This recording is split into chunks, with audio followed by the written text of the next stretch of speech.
wiilkan lagu magacaabo Mr Beast ayaa wuxuu ceebeeyay dowladda Kenya waliba way isku xishoodeen kadib markii uu dalkoonta imaaday oo ka qoday 52 ceel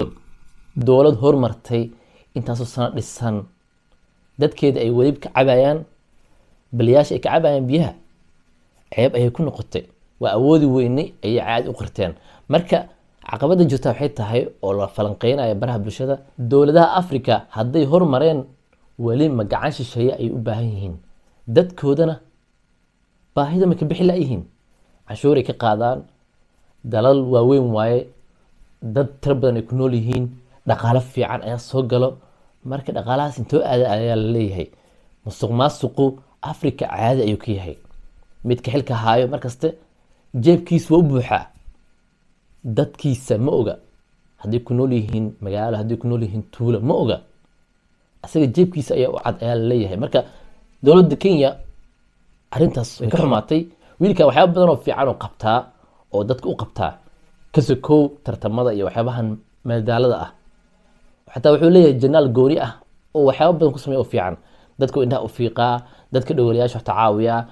wasaqda dhulka taalo badaha iyo waxa soo nadiifiya wuxuu sameeyay janaal waxa fiican ku qabto oo dowlad badan ay qabal yihiin hadda sida Kenya oo kale dadkeedu waxay qaboweysay Soomaaliya iyo meelo badanna uu ka qoday ceelal wiilkan marka 100 ceel ayuu ka qoday 5 dal oo Afrikaan ah oo qaasatan u badan East Africa arrin fiican waa horta laakiinse waxyaabaha qaar marka qaar waxa fiican dowladaha Afrikaanta ah inay ka maarmaan gacanta shisheeye marka adiga maxay kula tahay Afrika wali ma gacan shisheeye ay ku tigsananaysaa mise dhaqaaleedii inay kor u kiciso waaye oo dadkeedu wax u qabato canshuurna way ka qaadaysaa haddana lacagtii meel ka baxay lama yaqaano Soomaaliya kale hadda way ka fududahay dalalka kale maadaama Soomaaliya ay dadkeedu badnayn maaha hadii Soomaaliya dalalka kale Kenya iyo Ethiopia hadii loo fiiriyo dhaqaalaheeda iyo dadkeeda waa is haleeli karaan oo dadkeedu waxay ku noolaan karaan barwaaqo laakiin Soomaalida dhibaatada haysta waxay tahay lagama hortago caqabadaha soo socdo dhibaatooyinka dhaci kara duufaanada roobabka waxaas lagama hortago oo lagama sii foojignaado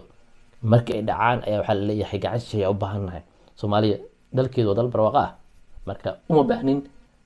gacan shisheeye waxa u baahanahay kaliya inaanu diyaar garowno